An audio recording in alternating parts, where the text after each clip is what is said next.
Hello friends, आज देखेंगे ये वंशागत का आणविक आधार चैप्टर, ये 5th है इंटर का। और इसके बारे में अध्ययन करेंगे कि आखिर इसका आणविक आधार क्या है, क्योंकि हम सब जानते हैं कि आनुवांशिक जो पदार्थ होते हैं वो एक पीढ़ी से दूसरी पीढ़ी में ट्रांसफर होते हैं। ठीक है, तो कौन से होते हैं उसके बारे में अध्ययन करेंगे। ठीक है, तो पहला है कि आनुवांशिक पदार्थ, आनुवांशिक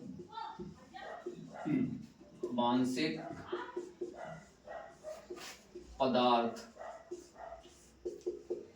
ठीक है, आनुवांशिक पदार्थ वे पदार्थ जो एक पीढ़ी से दूसरी पीढ़ी में ट्रांसफर होते हैं उसको कहा जाता है आनुवांशिक पदार्थ।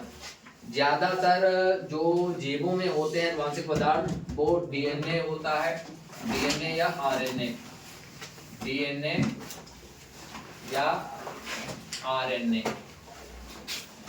आनुवांशिक पदार्थ जो होता है डीएनए या आरएनए होता है। ठीक है, जो अच्छे क्वालिटी के जीव होते हैं उसमें डीएनए होता है, जो निम्न क्वालिटी के होते हैं उसमें आरएनए होता है। ठीक है, तो इसके बारे में ध्यान रखना है कि आनुवांशिक जो पदार्थ होता है वो डीएनए होता है या फिर आरएनए होता है। ठीक है, इसके बाद जीव जो होते हैं वो दो प्रकार के होते हैं। एक तो होते हैं प्रोकैरियोटिक, ठीक है, प्रोकैरियोटिक।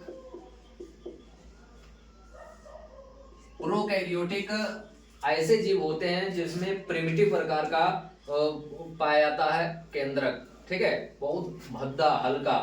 तो इसमें जो होता है डीएनए जो होता है वो हैंड फ्री रहता है और किसी भी प्रोटीन से लिप्त नहीं पाया जाता है। ठीक है, नग्न अवस्था में नहीं पाया जाता है। ठीक है, इसमें ध्यान रखना है, इसमें नग्न अवस्था में रहता है। ठीक है, और एक होता है यूकैरियोटिक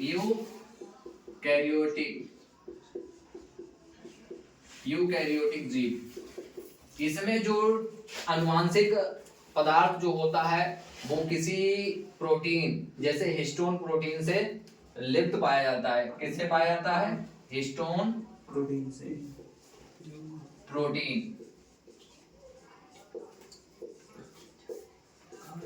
हिस्टोन प्रोटीन से लिप्त होता है। ठीक है, इसमें प्रोटीन होती है तो उसके द्वारा आवरण से ये घिरा रहता है। ठीक है, मतलब इसमें जो होता है प्रोकैरियोटिक जो होते हैं एक कोशिकीय जीव जो होते हैं जो बेकार पता है भद्दे टाइप के, उनमें जो केंद्रक होता है वो नग्न अवस्था में पाया जाता है, किसी भी प्रोटीन से घिरा हुआ नहीं होता है, किसी भी आवरण से। ठीक है, इसमें जो होता है हिस्टोन प्रोटीन जो आवरण होता है उससे घिरा होता है। ठीक है, तो इतना ही इसमें ध्यान रखना है। अपने लोग भी इसी में आते हैं यूकैरियोटिक में। ठीक है, तो इसके बारे में ये इतना है। फिर है न्यूक्लिक अम्ल, हेडिंग जो है न्यूक्लिक अम्ल।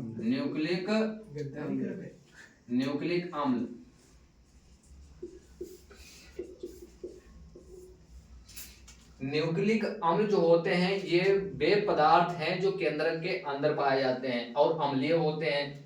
ठीक है, केंद्रक के अंदर पाए जाते हैं, जैसे डीएनए या आरएनए, डीएनए या आरएनए। ठीक है, ये जो होता है ये केंद्रक के अंदर पाया जाता है डीएनए, और थोड़ा बहुत जो है माइटोकॉन्ड्रिया में भी पाया जाता है, माइटोकॉन्ड्रिया में भी पाया जाता है, लेकिन ज्यादातर जो है वो केंद्रक में ही पाया जाएगा। ठीक है, इतना ध्यान रखेंगे। अब केंद्रक तो सब पढ़ चुके हैं, जैसे कोशिका जो होती है, कोशिका भी दो प्रकार की होती है, एक कोशिकीय और बहुकोशिकीय, एक कोशिकीय और बहुकोशिकीय। ठीक है, तो एक जो टाइप के जो होते हैं जैसे जंतु कोशिका होती है, एक वनस्पति कोशिका होती है। तो जंतु कोशिका हम लोग सब आते हैं, जंतु कोशिका में आते हैं हम लोग। तो एक कोशिका जो होती है, मतलब कोशिकाएं तो हमारे शरीर के अंदर बहुत हैं, उन कोशिकाओं के अंदर ऐसे ऐसे पार्ट पाए जाते हैं जैसे लाइसोसोम है, गोल्गी बॉडीज है, राइबोसोम्स हैं। ठीक है, लाइसोसोम्स हैं, ये सब उसके अंदर पाए जाते हैं, उसी में केंद्रक पाया जाता है। और केंद्रक के अंदर पाया जाता है डीएनए। यही जो है अनुवांशिक लक्षण, अनुवांशिक पदार्थ है जो एक पीढ़ी से दूसरी पीढ़ी में पहुंचता है। ठीक है, तो इसको इतना ध्यान रखना है कि डीएनए डीएनए ज्यादा हुआ नहीं है। डीएनए डीएनए डीएनए डीएनए में क्या है, कुछ नहीं है। डीएनए खाली पार्ट्स ऑफ क्रिक को याद रखना है, और डीएनए में, और डीएनए का जो मॉडल है द्विकुंडलित मॉडल, उसको ध्यान रखना है। बस इतना तो समझ में आ गया। ठीक है, कैसे होता है। अब इसके बाद में अब देखेंगे कि डीएनए होता है क्या है, इसमें क्या क्या होता है डीएनए में। ठीक है, तो इसमें जो होते हैं, इसमें तीन चीजें होती है न्यूक्लिक अम्ल में। एक तो होती है शुगर, ठीक है, एक होती है शुगर, दूसरी होती है फास्फोरिक अम्ल,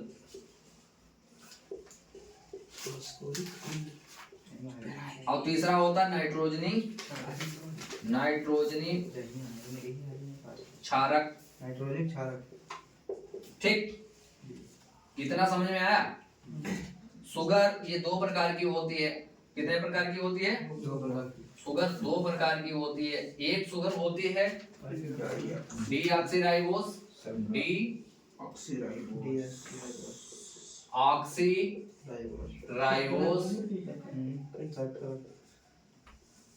और एक होती है राइबोस शुगर, और ये है डीऑक्सीराइबोस शुगर। ठीक है, अब कैसे, जो शुगर होगी वो डीएनए में पाई जाएगी, ये डीएनए, ये पाई जाएगी आरएनए। ठीक है, डीएनए में डीऑक्सीराइबोस शुगर और आरएनए में राइबोस शुगर। ठीक है, तो इसका फुल फॉर्म भी पूछा जाता है डीएनए। डीएनए का डीऑक्सी राइबोन्यूक्लिक एसिड। ठीक है, इसका राइबोन्यूक्लिक एसिड। ठीक है, और इसका स्ट्रक्चर जो होता है, स्ट्रक्चर भी पूछा जाता है। स्ट्रक्चर अगर पूछा जाए तो बता देना है। इसका स्ट्रक्चर ऐसे बनाया जाता है,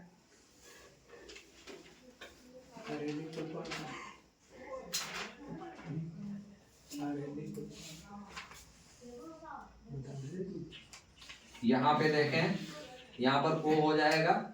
इसका जो वो होता है ये वाले का C4 C5H5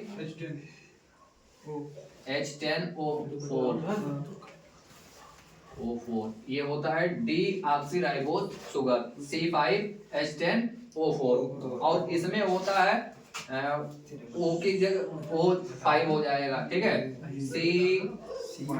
इसका होता है C5H10O5। ठीक है, स्ट्रक्चर जो है इसका बनाएंगे ऐसे, यहाँ पर CH2COH, यहाँ पर H, यहाँ पर H, यहाँ पर OH, यहाँ पर H, और यहाँ पर H, और यहाँ पर आ जाएगा OH और H। काउंटिंग कर लो कितने हैं। हाइड्रोजन जो है इसमें 10 है, तो इसमें 2 और एक 3, एक 4, 5, 6, 7, 8, 9, 10। ठीक है, कार्बन कितने हैं? 6। कार्बन 5 है इसमें। कार्बन 5 है, तो 1, 2 और 3, 4, 5। ठीक है, 1, 2, 3, 4, 5, कार्बन 5 हो गया। ठीक है, यहाँ जो टेढ़े बनी है ये सब कार्बन है यहाँ पर। ठीक, और O कितने हैं? O5 है। O कितने हैं? 1, 2 और 3 और 4, और ये कहाँ गया भाई? 1 ये है, 2, 3, 4। अच्छा, यहाँ पर एक आएगा, एक यहाँ पर आएगा, इसका है ये। ठीक है, ये वाली जो है ये राइबोस शर्करा है। ठीक है, तो यहाँ पे लिख दो राइबोस शुगर। ठीक है, और डीऑक्सीराइबोस शर्करा यहाँ पर बना लो, ऐसे बना लो।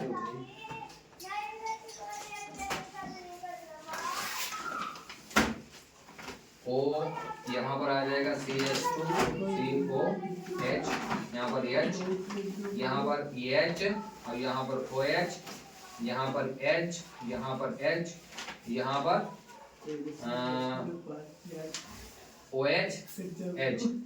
ठीक है, ये वाली जो है ये है डीऑक्सीराइबोस, डीऑक्सीराइबोस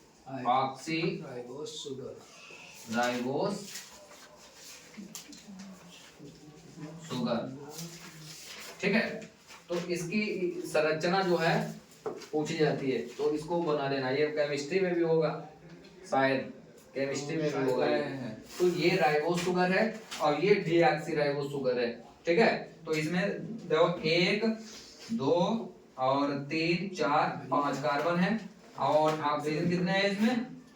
4 1 2 3 4। ठीक है, हाइड्रोजन 10 होंगे, 2 3 4 5 6 7 8 9 10। ठीक, ये स्ट्रक्चर इसका है।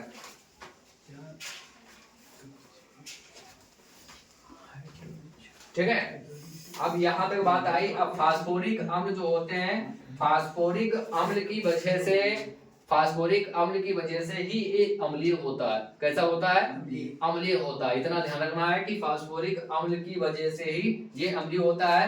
फिर आते हैं नाइट्रोजनी क्षारक। नाइट्रोजनी क्षारक ये 2 प्रकार के होते हैं। कितने प्रकार के?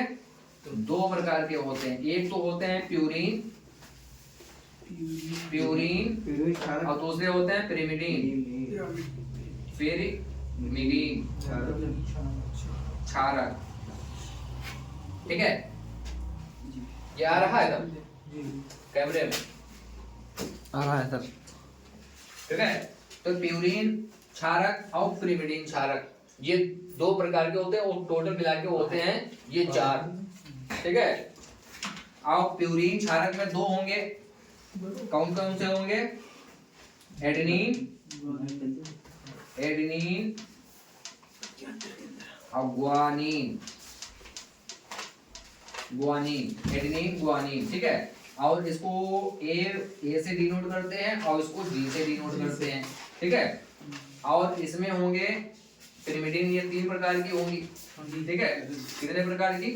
3 प्रकार की। 3 प्रकार की होंगी। और पहली इसमें जो होगी वो होगी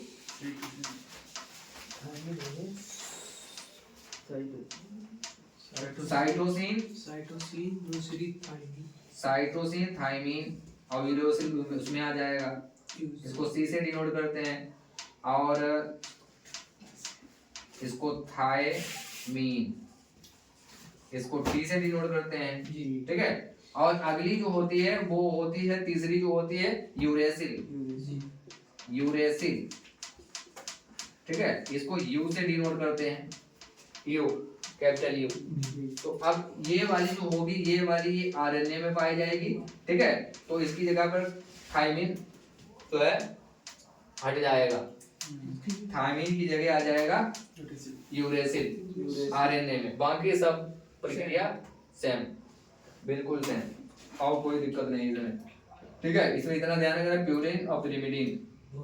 नाइट्रोजनी क्षारक 2 प्रकार के होते हैं, एक प्यूरिन और एक पिरिमिडीन। प्यूरिन में एडेनिन ग्वानिन और इसमें साइटोसिन थायमीन और यूरेसिल जो है ये आरएनए में थायमीन की जगह पर आ जाएगा, थायमीन हट जाएगा, यूरेसिल आ जाएगा, आरएनए में जो है होगा। ठीक, बस इतना ध्यान रखना है इसमें। ओके।